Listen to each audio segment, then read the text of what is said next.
오늘 우리에게 주시는 하나님의 말씀은 누가복음 7장 11절에서 23절 말씀입니다. 그 후에 예수께서 나인이란 성으로 가실새 제자와 많은 무리가 동행하더니 성문에 가까이 이르실 때 사람들이 한 죽은 자를 메고 나오니 이는 한 어머니의 독자요 그의 어머니는 과부라. 그 성에 많은 사람도 그와 함께 나오거늘 주께서 과부를 보시고 불쌍히 여기사 울지 말라 하시고 가까이 가서 그 관에 손을 대시니 맨 자들이 서는지라. 예수께서 이르시되 청년아 내가 내게 말하노니 일어나라 하시매 죽었던 자가 일어나 앉고 말도 하거늘 예수께서 그를 어머니에게 주시니 모든 사람이 두려워하며 하나님께 영광을 돌려 이르되 큰 선지자가 우리 가운데 일어나셨다 하고 또 하나님께서 자기 백성을 돌보셨다 하더라. 예수께 대한 이 소문이 온 유대와 사방에 두루 퍼지니라. 요한의 제자들이 이 모든 일을 그에게 알리니 요한이 그 제자 중 둘을 불러 주께 보내어 이르되 오실 그이가 당신이오니까 우리가 다른 일을 기다려오리까 하라 하매 그들이 예수께 나아가 이르되 세례 요한이 우리를 보내어 당신께 여쭈어 보라고 하기를 오실 그이가 당신이오니까 우리가 다른 일을 기다려오리까 하더이다 하니 마침 그때 예수께서 질병과 고통과 및 악기 들린 자를 많이 고치시며 또 많은 맹인을 보게 하신지라.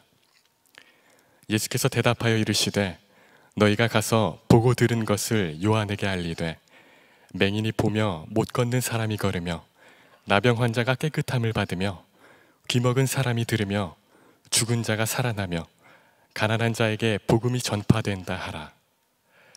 누구든지 나로 말미암아 실족하지 아니하는 자는 복이 있도다 하시니라. 여러분, 그리스도인들이 하나님께 올려드릴 기도의 제목들이 굉장히 많죠. 아마 여러분들도 여러분의 삶에 기도의 제목들이 굉장히 많으실 거예요. 그런데 그 많은 기도를 우리가 한마디로 하나님께 올려드리는 기도로 이렇게 요약해서 하나님께 올려드릴 수 있다면 어떻게 올려드릴 수 있을까요? 우리 삶에도 수많은 사건과 이야기들이 있었고 슬픔과 아픔과 기쁨의 이야기들이 너무 많았는데 추수감사주의를 맞이하면서 그 많았던 기도의 제목들을 하나로 요약해서 하나님께 올려드린다고 하면 어떤 기도를 올려드릴 수 있을까요? 중세의 영성가이자 신학자로 유명했던 마이스터 에크하르트라는 사람이 있었어요. 근데 이 사람이 이 질문을 스스로에게 던지고 한마디로 말을 합니다. Thank you, Lord. 하나님 감사합니다. 이 기도가 우리 삶의 모든 기도의 제목을 하나로 요약해서 하나님께 올려드릴 수 있는 가장 온전한 기도가 아닐까, 그가 그런 이야기를 합니다. 여러분, 우리가 하나님께 오늘 기도를 올린다면 어떤 기도를 올릴 수 있을까요? 내 삶의 수많은 이야기를 다 포함해서 하나님께 올려드릴 기도, 그거 하나가 있다면 하나님 정말 감사합니다, 그것으로 충분하지 않을까 하는 생각을 하게 됩니다. 여러분, 그런데 어떻게 이 기도가 가능할까요? 그 한마디의 기도로 모든 것을 올려드리는 것이 어떻게 가능한 걸까요? 믿음으로 고백해 보면 우리 주 예수님께서 가장 낮고 천한 우리 삶에 찾아오신 사건, 성육신의 사건, 그리고 내 마음, 진짜 우리 마음을 헤쳐보면 진짜 말도 안 되는 것들로 가득 찬 더러운 곳에 주님이 찾아오셨다. 이거 하나만으로도 우리가 하나님께 감사할 수 있는 이유는 충분한 것이죠. 그리고 주께서 찾아오셨을 때 내 삶의 구체적인 삶의 현장을 한 번도 저버리신 적이 없으신 주님, 이게 믿음으로 붙잡아지고 이 고백이 우리의 입술을 통해서 터져 나온다. 여러분, 그렇게 된다면 우리의 삶에는 감사로 인한 믿음의 회복, 능력의 회복이 있을 줄로 믿습니다. 오늘 예배 가운데 우리 안에 이 믿음이 회복되기를 원합니다. 오늘 말씀을 여러분과 추수감사주일 말씀도 전하고 또 이번 한 달 동안 진리이신 예수님께 우리의 삶을 완전히 맡겨드리는 일에 관해서 말씀을 전하는 것, 이것을 놓고 기도하면서 말씀을 준비했어요. 그러면서 오늘 본문을 묵상을 깊이 하게 되었습니다. 오늘 본문의 말씀의 상황은요, 예수님께서 우리의 삶에 어떠한 초점을 가지고 우리를 찾아오셨는지에 관해서 너무나 분명한 말씀을 주세요. 오늘 말씀 상황을 보니까 과부의 아들, 그런데 독자예요. 그 아들이 죽었다는 말씀의 상황이 등장을 합니다. 여러분, 너무나도 처절하게 궁핍한 삶을 살아가는 과부 한 여인이 있어요. 그 여인이 자녀 하나, 아들 하나 의지하고, 또 그 독자인 아들은 어머니 한 분 의지하고, 서로 의지하고 소망을 품으며 살았던 그런 삶이 있었던 거예요. 그런데 그 여인에게 벌어진 사건은 그 아들이 죽은 겁니다. 여러분, 이 사건을 우리가 어떻게 설명하고 표현할 수 있을까요? 예수님 당시의 과부라는 것은 진짜 아무도 돌보지 않는 것이죠. 그런데 아들 한 명 의지하고 서로 살았는데 그 아들이 죽었어요.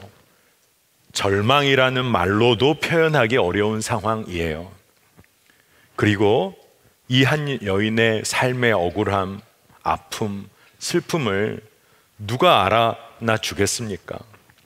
그런데 오늘 12절 말씀을 보니까 정말로 그 아픔과 슬픔을 알고 찾아왔는지 모르지만 말씀에 보면 그 성에 많은 사람도 함께 나아왔다라고 표현은 하고 있어요.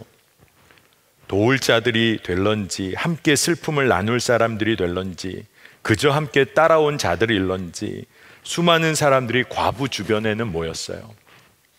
그런데 실은 그 근본적인 죽음의 문제 앞에는 그 누구도 이 여인을 위로할 수가 없었죠. 여러분, 우리가 이런 상황들을 맞닥뜨리며 삽니다. 우리 인간의 한계로는 도저히 해결할 수 없고 넘어설 수 없을 것 같은 슬픔과 한계 상황 앞에 우리가 놓이게 되는 것 아닙니까? 그러니까 우리가 때로는 감사할 것이 없다라고 이야기하고 때로는 낙심하고 절망하는 것 아닙니까? 그런데 오늘 예수님은 주변에 슬퍼하는 사람들, 마음으로 도우려고 나왔는지 어떻는지는 모르지만 그 많은 사람들 있었지만 그 과부를 보시고 마음의 중심으로 슬퍼하시면서 뭐라고 말씀하시냐 하면 울지 말라고 명하세요. 오늘 13절 말씀을 보다 정확히 보면 주께서 과부를 보시고 불쌍히 여기사 울지 말라 하시고, 여러분 너무 슬픈데 누가 찾아와서 울지 말라고 하면 여러분 어때요? 짜증이 날런지도 모르죠. 그런데 저는 그런 생각을 해봤어요. 누가 찾아와서 누가 울지 말라라는 말을 할 수 있는 사람이 누굴까요? 아마 두 부류가 있지 않을까도 싶어요. 아마도 이 문제를 굉장히 귀찮게 여기면서 무관심한 사람이 와서 야, 너 울지 마 이렇게 말할런지도 모르죠. 하지만 또 다른 부류는 완전히 그 문제를 해결해 줄 수 있는 사람은 찾아와서 울지 말라고 할 수 있는 거 아닙니까? 여러분 어렸을 때 여러분 잘 울던 어린 시절이었나요? 아마 어린 시절에 누구나 잘 울죠. 어떤 이유로든 엄마 아빠 앞에서 굉장히 서럽게 울었던 적 한 번쯤은 있지 않습니까? 그때 엄마가 여러분을 토닥이다가 결국 한 말씀 하실 때가 있어요. 뭐라고 하실까요? 울지 마, 이것도 아니에요. 뚝! 엄마가 그 말씀을 하세요. 아마 여러분 이 얘기 많이 들었을 겁니다. 이제 울 필요가 없다는 거예요. 근데 엄마의 마음은 뭐죠? 귀찮아서, 무관심해서, 짜증나서. 그게 아니라 엄마의 마음은요, 이제는 괜찮아. 엄마가 다 책임질 거야. 괜찮아. 이젠 자녀가 우는 모습 너무 마음 아프니까. 그리고 그 문제는 이제 이렇게 넘어서면 돼. 엄마 아빠가 책임지면 돼. 그러니까 뭐라고 말씀하시는 거예요? 이제 뚝 괜찮아. 이게 엄마가 아빠가 해줄 수 있는 말이거든요. 여러분, 예수님께서요 우리 삶에 찾아오셨어요. 그리고 뭐라고 말씀하시는지 아세요? 울지 마. 괜찮아. 이제 뚝. 여러분, 우리가요 울지 않고 이제는 그 다음 단계로 넘어설 수 있는 이유가 있어요. 그거는 주님 때문이에요. 오늘 우리가 추수감사주일 예배에 주님께 감사할 수 있는 이유가 뭘까요? 주님께서 우리의 슬픔과 아픔의 한 복판에 찾아오셔서요 그 가운데 함께 계셔주는 거예요. 이게 믿어지면 우리 삶의 감사는 이어지게 돼 있어요. 여러분, 한번 잘 생각해 봅시다. 예수님과의 관계 안에서, 예수님과의 관계에서 감사의 이유를 찾을 때, 예수님과의 관계에서 일의 결과에 따라서 우리가 감사한다? 이건 진짜 잘못된 것이죠. 예수님과의 관계에서 우리가 감사할 수 있는 이유가 있다면 그건 뭐죠? 예수님, 그분이 나와 함께 하신다. 그 존재 때문에 우리는 감사하는 거예요. 여러분, 일의 결과 때문에 감사하기 시작하면 그거는요 여러분 장담할 수 없습니다. 왜냐하면 예수님이 문둥병자 10명을 치유해 주셨잖아요. 그들의 소원과 소망대로. 그런데요 다 문둥병 깨끗하게 나았습니다. 일의 결과로 보면요 10명 다 깨끗하게 나은 거예요. 그런데 사마리아인 한 명만 주님께 나와 하나님의 이름을 높이며 감사했어요. 여러분, 일의 결과가 우리에게 주어지면 우리가 다 감사하고 찬양할 수 있을 것 같은가요? 전혀 그렇지 않아요. 일의 결과가 명확하면 명확할수록 하나님 잊어버릴 수 있어요. 그러니까 예수님과의 관계에서 우리가 감사할 수 있는 이유는 뭘까요? 그거는 일의 결과 때문이 아니라 예수님 그분이 나와 함께 하시는 그 존재로 인하여 우리가 감사하게 되는 것입니다. 여러분, 부모님과 자녀와의 관계를 생각해 보세요. 부모님과의 자녀의 관계가요 미운정 고운정 지지고 볶고 때로는 아픔이 있지만 부모님의 존재 때문에, 자녀의 존재 때문에 함께 기뻐하고 감사하는 관계가 부모와 자녀의 관계잖아요.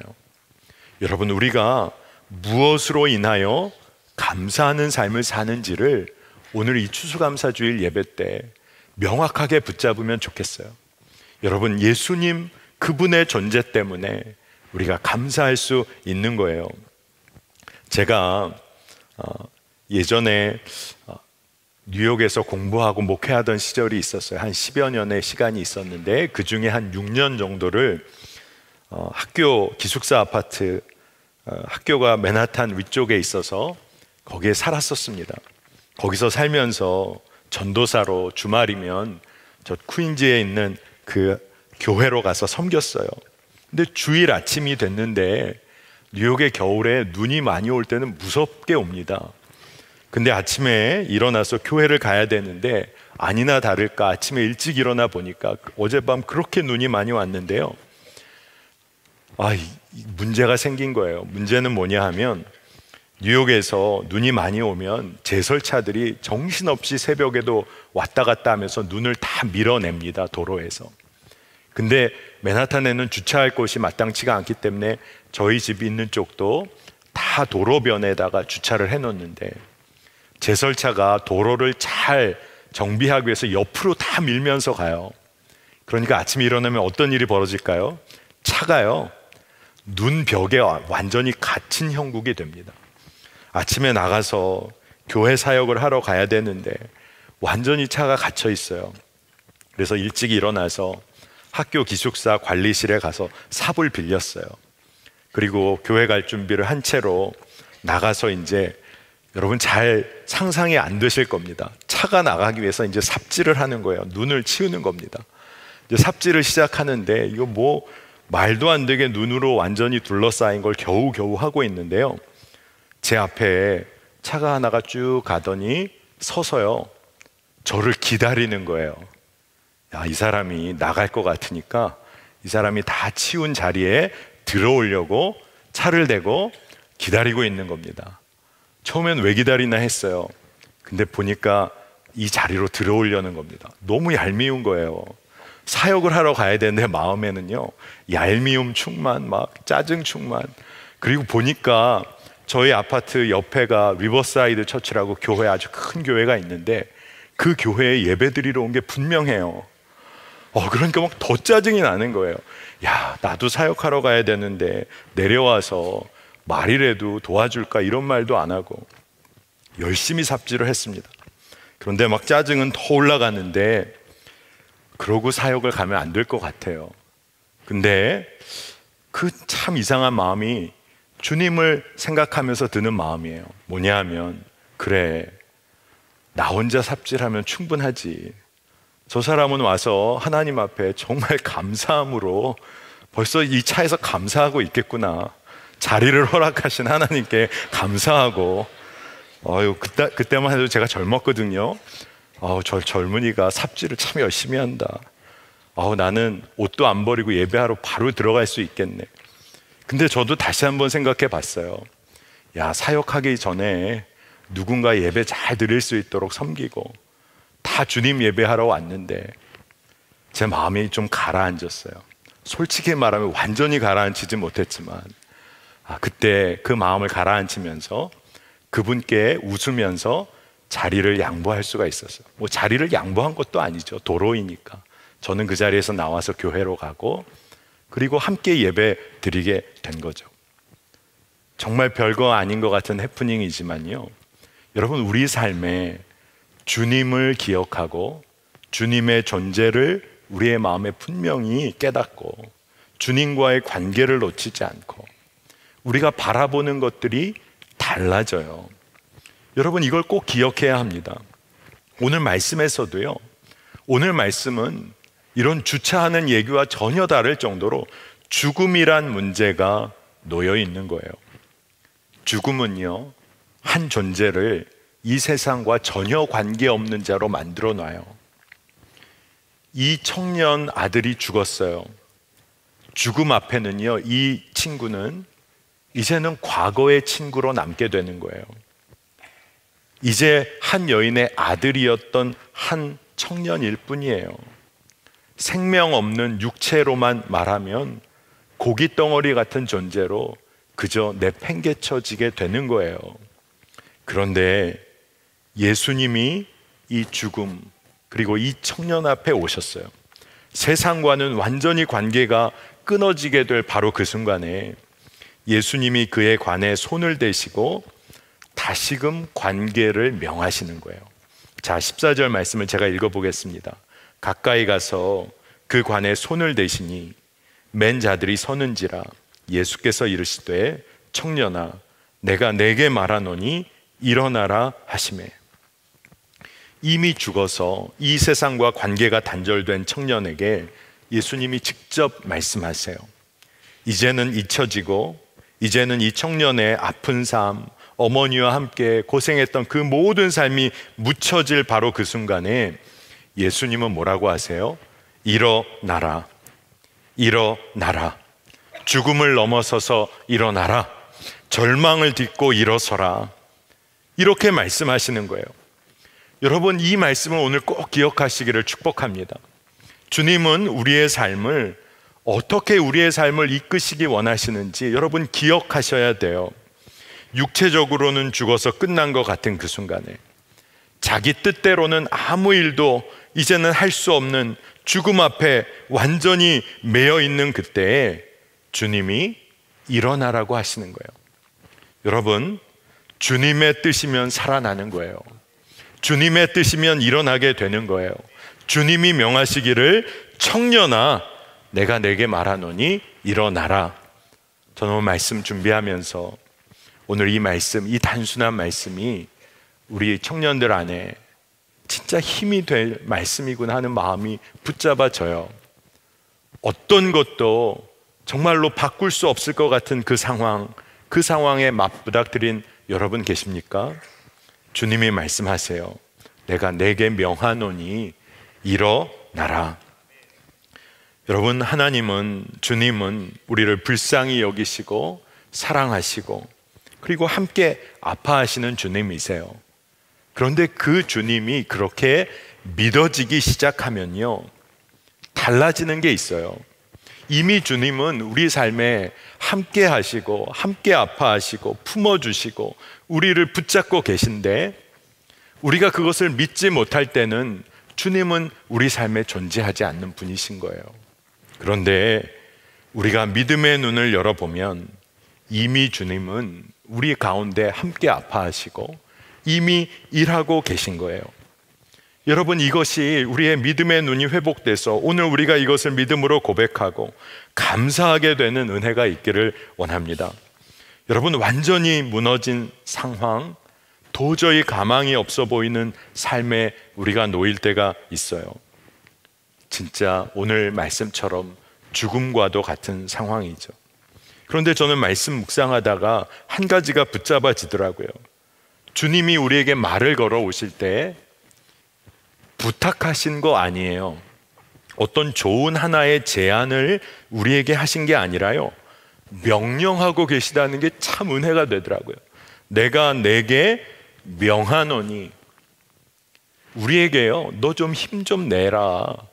너 진짜 어렵지? 좀 추스려서 한번 일어나 봐라. 이렇게요, 제안하시고 부탁하시는 게 아니라 너 일어나. 죽음에서 너 일어나. 절망에서 너 일어나. 말씀하고 계신 거예요. 여러분, 이 말씀은 뭐죠? 주님이 일으키시겠다는 약속과도 같은 말씀인 거예요. 그런데 한 가지 안타까운 것은 그 주변의 어떤 사람도, 심지어 그 청년의 어머니도 일어나게 하실 주님께 기도조차 하지 못했어요. 요청조차 하지도 못했어요. 왜냐하면 불가능한 일이라고 생각했으니까요. 상상조차 못했으니까요. 일어난다는 것은 상상조차 못했으니까 요청도 할 수 없었고 기도도 할 수 없었어요. 그런데 주의 말씀은 분명해요. 청년아, 내가 내게 명하노니 일어나라. 오늘 여러분, 주님의 이 말씀, 이 명령을 붙잡으시기를 바랍니다. 주님이 나에게 하신 명령이야. 오늘 내가 일어날 거야. 내가 도저히 생각도 못했던 일인데 내가 회복하시는 하나님 믿고 일어날 거야. 오늘 여러분, 이거 하나로도 우리가 감사의 제목이 충분하리라 믿습니다. 오늘 말씀을 보면요, 이 놀라운 일들을 사람들이 접하고요, 하나님 나라의 놀라운 사건이잖아요. 그러니까 그 주변에 있던 사람들이 놀라고 두려워하면서 하나님에 대하여 영광을 돌리고 하나님께서 자기 백성을 돌보셨다는 고백들을 다 합니다. 근데 참 당연한 일이 벌어진 거예요. 하나님께서 자기 백성을 돌보셨다, 하나님께 영광 돌리고 심지어는 두려워하는 일, 너무나 당연한 반응인데 말씀은 그 다음이 좀 이상해져요. 왜냐하면 17절 이하를 보면 그런 반응이 있었다가 바로 그 이후에 사람들에게는, 그 주변의 사람들에게는 이 사건이 하나의 소문으로 퍼졌다라는 말씀이 기록되어 있어요. 예수님께서 살리시고 일으키시고 놀라운 하나님 나라의 역사를 드러내셨는데 그 주변에서 보고 경험한 이들은 한때는 놀랍다, 하나님께 영광 돌렸는데 이것이 퍼져나가는 과정을 통해서는 하나의 소문으로 남게 됩니다. 하나님 나라가 임하였다, 그 놀라운 증거가 있었음에도 불구하고 이게 제대로 전해지지를 않는 거예요. 이게 너무나 안타깝다라는 마음이 들었습니다. 그리고 오늘 추수감사주의를 맞은 우리 삶에서도 점검해야 할 일이라는 생각이 들었어요. 여러분, 오늘 감사주의를 맞으면서 오늘 우리가 우리 삶에 행하신 주님의 은혜에 관하여 우리가 잊어버린 것은 없습니까? 내 삶에 하나님의 행하신 일이 너무나 분명했는데 지금쯤 되니까 그 일이 있었나? 마치 다른 사람의 삶에 일어난 이야기처럼 잊고 지나는 일은, 그런 이야기는 없나요? 저는 오늘 그래서 말씀 묵상하면서 하나님 주신 마음 하나가 있었어요. 우리가 감사의 고백을 하게 된다. 하나님 내 삶에 이 일을 행하셨지, 그 은혜 때문에 감사의 고백을 하게 된다면 그 고백은 그 다음에 분명히 무엇으로 이어져야 하냐 하면 증언으로 이어져야 돼요. 내 안에 그저 기쁘고 감사하고 그랬지, 하나님 감사해요, 이 수준의 개인적인 독백과도 같은 그저 감사의 고백으로 남는 것, 그것도 중요하지만 그것이 있었다면 이제는 여러분 감사의 증인, 증언하는 자로 서야 합니다. 여러분, 감사의 증언을 할 수 있는 사람, 하나님 나라가 내 삶에 임했다는 것을 감사함으로 증언할 수 있는 사람이요, 그 사람이 바로 예수의 제자인 거예요. 여러분, 오늘 말씀의 후반부, 오늘 우리가 읽은 말씀의 후반부에 참 재미있는 사건이 오늘 말씀 이 이야기와 이렇게 맞물려 있습니다. 이 청년, 죽은 청년을 일으키신 예수님에 대하여 사람들이 알게 되고, 세례 요한의 제자들도 이 이야기를 접한 다음에 세례 요한에게 알려줘요. 그러니까 세례 요한이 그 이야기를 듣고 뭐라고 제자들에게 이야기를 하냐 하면, 예수님께 나아가서 한번 제대로 물어봐라. 당신이 진정 메시아인지를 물어봐라. 그래서 세례 요한의 제자들이 예수님께 나와 묻는 거예요. 진정 당신이 메시아이십니까? 예수님이 참 지혜롭게 대답을 하셨어요. 내가 메시아다 아니다 이렇게는 결코 말씀하지 않고, 대신에 뭘 드러내 주시냐 하면 하나님 나라의 삶의 방식이, 하나님 나라가 어떠한지를 드러내 보여주시는 거예요. 그리고 거기에 관한 말씀을 해주시는 거예요. 오늘 22절 보면 맹인이 보며 못 걷는 사람이 걸으며 나병 환자가 깨끗함을 받으며 귀먹은 사람들이 들으며 죽은 자가 살아나며 가난한 자에게 복음이 전파된다 하라.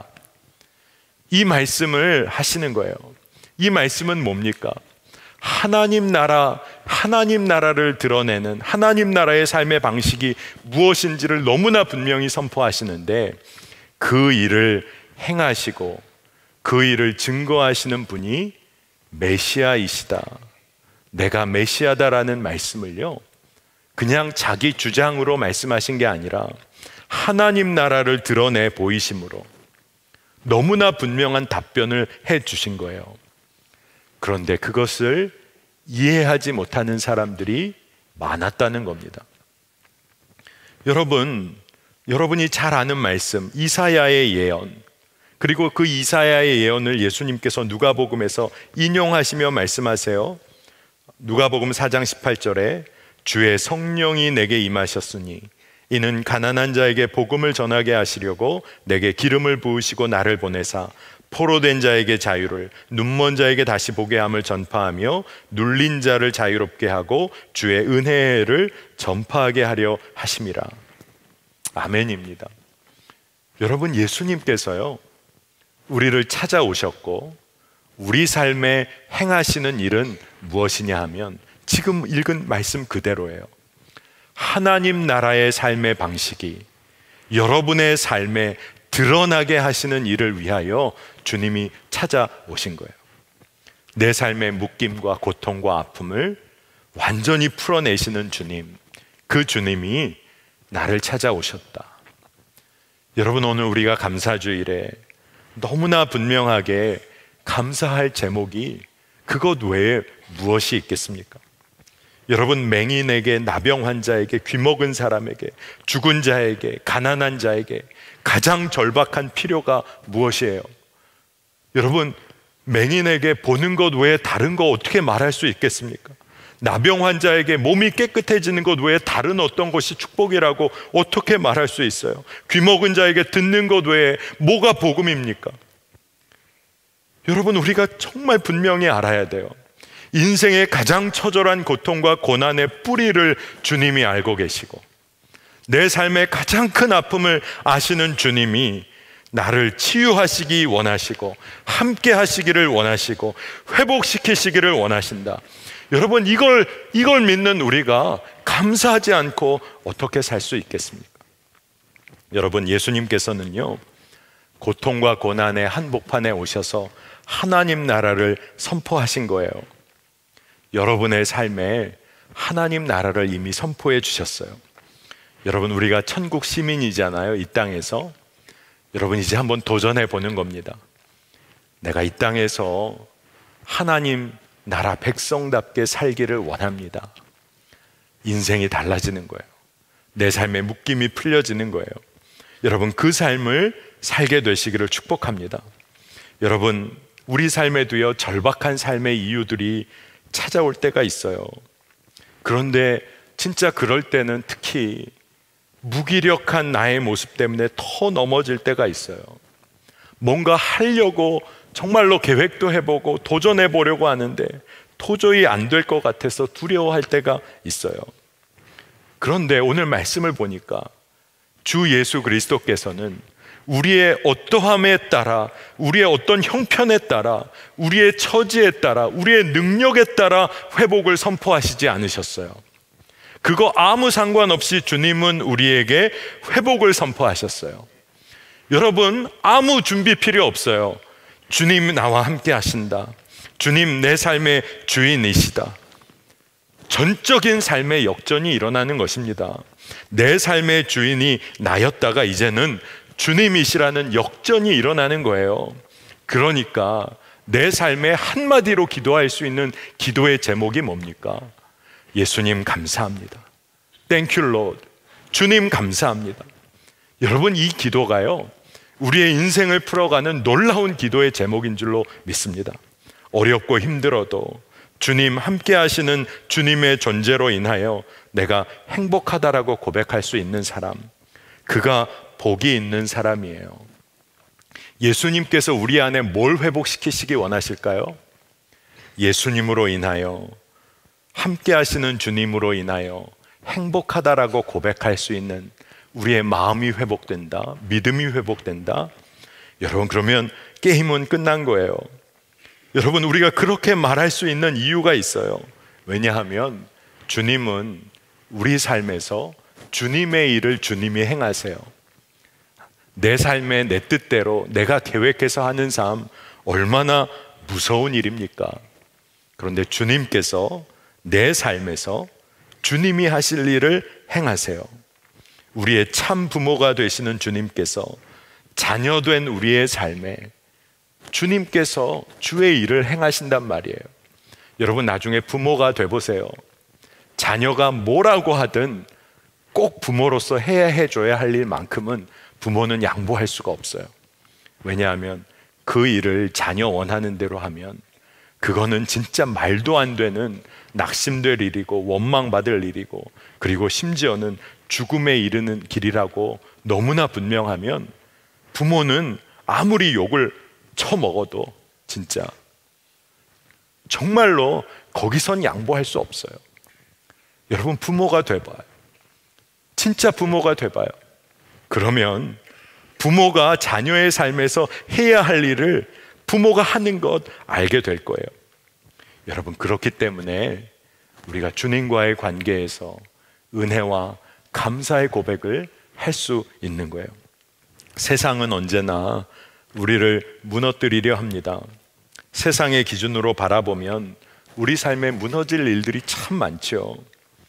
여러분, 정말로 설명 안 되는 질병으로 가족이 떠나가기도 해요. 우리 젊은이 교회 지체들 안에도 최근에 정말로 아픔을 겪은 지체들이 있어요. 직장에서 어려움을 겪어 일자리를 잃는 경우도 있죠. 원하는 학업을 이어가지 못할 이유 때문에 멈춰서야 했던 아픔이 있는 지체들도 있어요. 사랑하던 이에게 깊은 실망과 배신감을 느끼고 아파하는 이들도 있어요. 여러분, 그런데 이 모든 일들 앞에 우리가 놓이게 될 때 말이죠, 누군가가 여러분에게 찾아와서 그 일은 이러한 일 때문에 그런 거야, 아무리 논리적으로 합당한 이유를 들어서 내 삶의 문제를 설명해 주는 사람이 있다고 합시다. 아마 그 사람 때려주고 싶을 거예요. 와가지고 이 일은 말이야 이러 하니까 그런 거야. 머리로는 알겠지만요, 그 사람이 말하는 거 도저히 받아들이지 못할 거예요. 여러분의 마음이 회복되고 삶에 힘이 나게 되는 경우는 대부분 어떤 경우에 그렇게 되죠? 다른 사람 다 이해해 주지 못해도 단 한 사람이 내 삶의 그 아픔을 이해해 주고 품어주고 끝까지 내가 말하는 게 말이 되든 안 되든 옆에서 지지해 주고 버텨주는 그 한 사람이 있으면요, 그러면 내 삶이 회복되는 것을 여러분 경험해 보셨잖아요. 그러니까 우리의 삶에 말도 안 되는 일들, 도저히 설명하기 어려운 일들, 그런 일들이 우리 앞에 놓일지라도 주님이 나와 함께 행하시고 나를 떠나지 않으시고, 그리고 주님이 행하시는 주님의 회복의 계획은 내 계획과 내 모든 회복의 의지보다도 언제나 선하시다는 것, 그게 믿어지기 시작하면요, 그러면 우리의 삶은 새롭게 시작할 수 있는 거예요. 여러분, 오늘 꼭 이 말씀 붙잡기를 원합니다. 우리가 은혜로 살아온 인생이에요. 지금도 은혜로 살고 있는 거예요.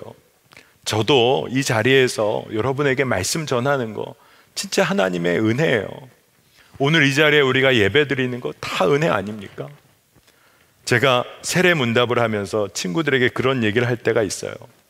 우리가 하나님의 말씀, 율법을 우리의 삶에 그냥 다 있는 그대로 다 들이밀어서 우리의 삶을 다 비추어 보면요, 로마서 말씀대로 의인은 한 사람도 없다. 율법 앞에 누가 의인이겠느냐? 은혜로 사는 인생이란 얘기를 설명해요.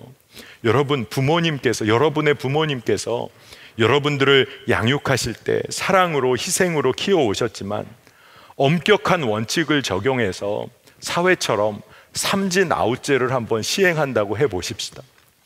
여러분, 사춘기 지나서까지 생존해 있을 자녀들이 여기 있을까요? 아마 우리 부모님들께서 그렇게 사랑하고 희생하고 키우시지만 진짜 꼭 지켜야 될 원칙은 삼진 아웃제로 여러분 자녀들을 기르신다. 아마 여기 살아남아 있을 사람 아무도 없을 거예요. 혹 살아남았다?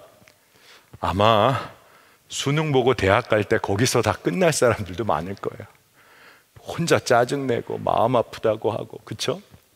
결혼할 때, 취업할 때는 어떻습니까? 우리가 다 은혜로 사는 인생 아닙니까? 아무리 힘들고 어려운 일을 만나도 사실 우리가 고백할 수 있는 놀라운 은혜 중에 은혜, 주님이 날 찾아오셨고 주님이 나와 함께 하신다. 여러분, 예수님께서요, 여러분에게 어떤 일 잘하라고 말씀하신 적 있으세요? 곰곰이 생각해 보세요. 예수님이 여러분 찾아오셔서 너 이것만큼은 해내라, 내가 많이 참아왔다, 너 이번만큼은 해내라, 너 어떻게 이것도 못하냐, 너 이거 못하면 물러서라, 이런 말씀 들은 분 아무도 없으실 거예요.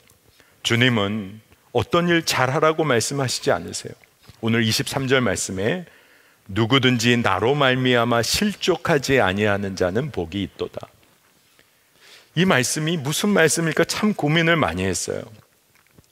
하나님의 말씀이기에 두렵고 떨리는 마음이지만 제 마음에는 그저 예수님의 말씀에 순종하려는 삶, 예수님이 명하시는 삶, 예수님 믿는 삶, 그거 하나 붙잡고 예수님 믿기 때문에 허락되는 고난의 삶도 영광의 삶도 그저 감당하고자 하는 바로 그 사람이 복이 있다는 말로 저에게는 붙잡아졌어요.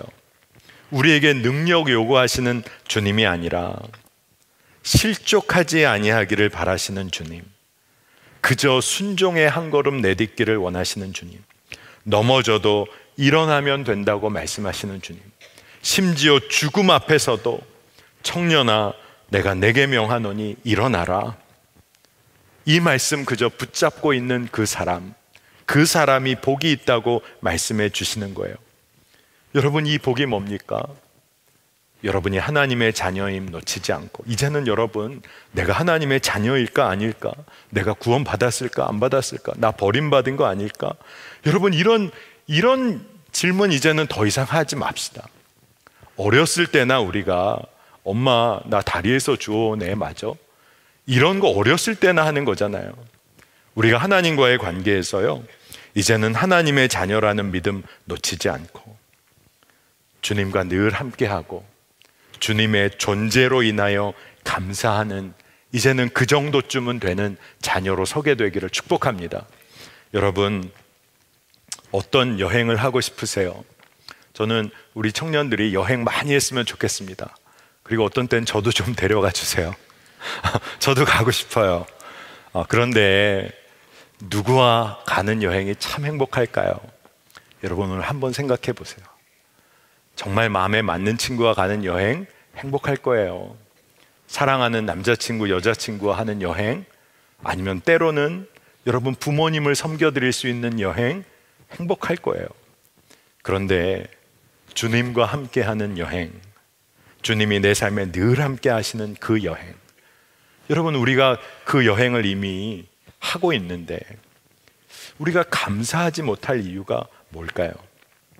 오늘 여러분 이제는 조금 담대하게 우리 삶에 말씀을 좀 적용해 봤으면 좋겠어요.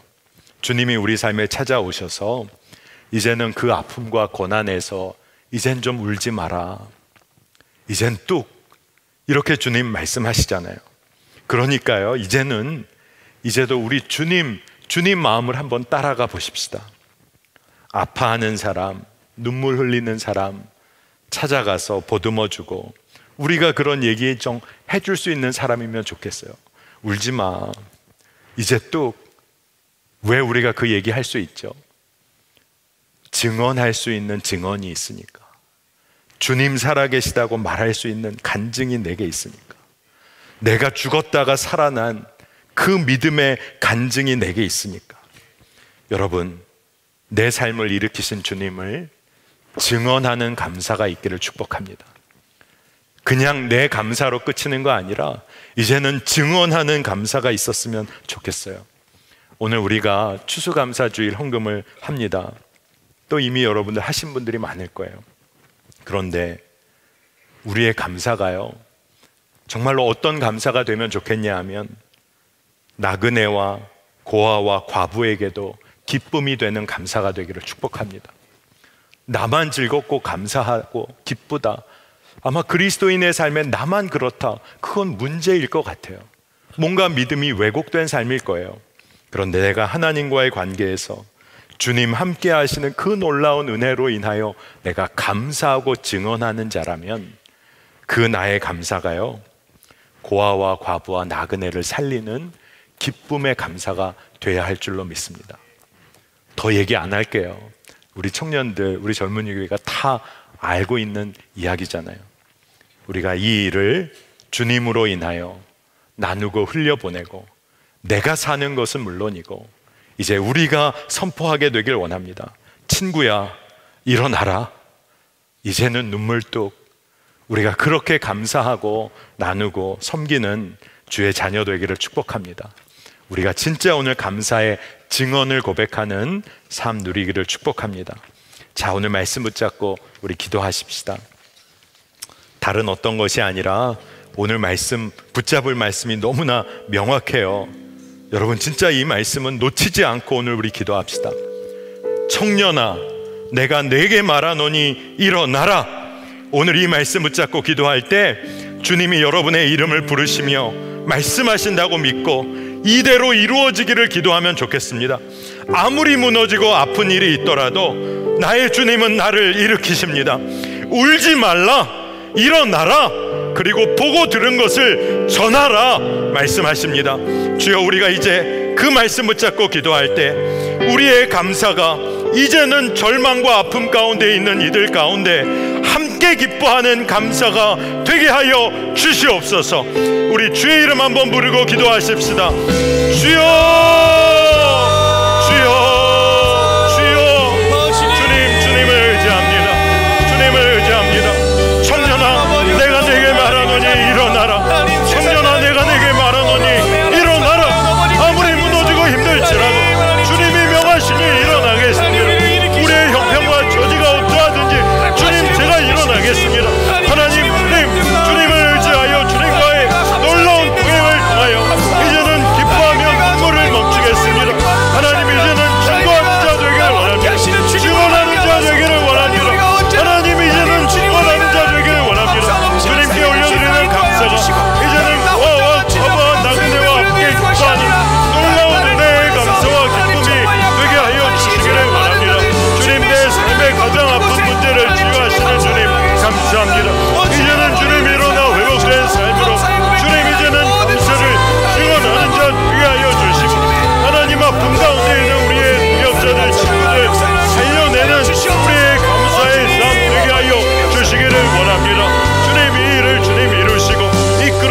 주시기를 원합니다. 하나님, 오늘 추수감사주의를 맞아서 주님의 명령을 우리의 마음에 새깁니다. 청년아, 내가 내게 명하노니 일어나라. 오늘 이 말씀 붙잡고 우리가 아무리 무너지고 아픈 삶의 현장을 경험할지라도 우리 주님 이미 나를 찾아오셨고 그 모든 아픔을 함께 짊어지신 우리 주님으로 인하여 이제는 울지 않고 일어나 증언하는 자 되기를 원합니다. 이미 우리를 그렇게 붙잡으시고 인도하시는 주님을 찬양합니다. 주님, 가장 아픈 내 삶의 문제를 이미 치유하신 주님 선포합니다. 이제는 우리 삶에 이미 임한 하나님의 나라를 선포하기를 원합니다. 하나님, 우리의 감사가 절망과 아픔 가운데 있는 이들에게도 함께 누리는 감사의 기쁨이 되게 하여 주소서. 그 일을 위하여 우리의 삶이 쓰임받기를 원합니다. 오늘 구별된 추수감사주일의 예물을 우리가 믿음의 고백과 더불어 올려드립니다.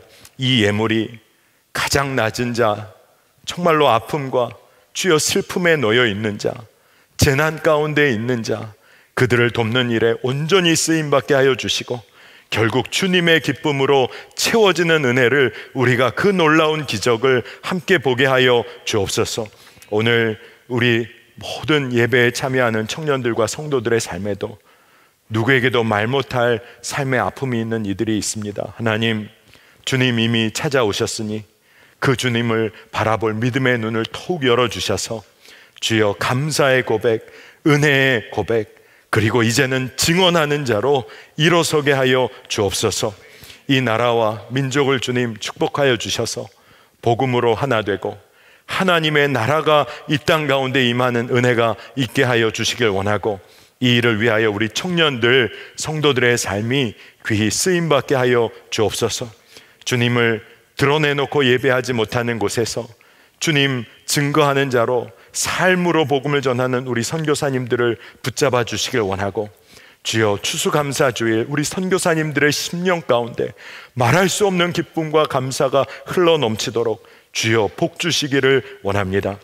오늘 우리의 정말로 아픔을 기쁨으로 바꾸시고 영광 받으실 주 예수 그리스도의 이름으로 간절히 기도합니다. 아멘.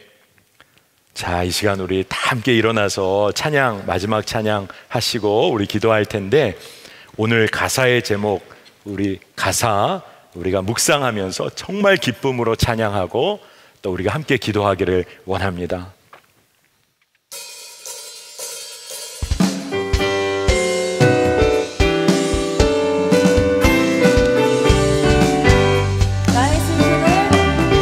나의 슬픔을 주가 기쁨으로 변화시키시네. 감당할 수 없네. 기쁨 춤추며 찬양해. 나의 슬픔을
지금은 우리 주 예수 그리스도의 은혜와 하나님의 놀라우신 사랑하심과 성령께서 우리 안에서 역사하심이 이제 주의 명령 받들어서 이제는 일어나 감사의 고백, 증언으로 하나님 나라를 선포할 우리 청년들, 성도들의 삶 위에 지금으로부터 영원토록 함께 하시기를 간절히 축원하옵나이다. 아멘.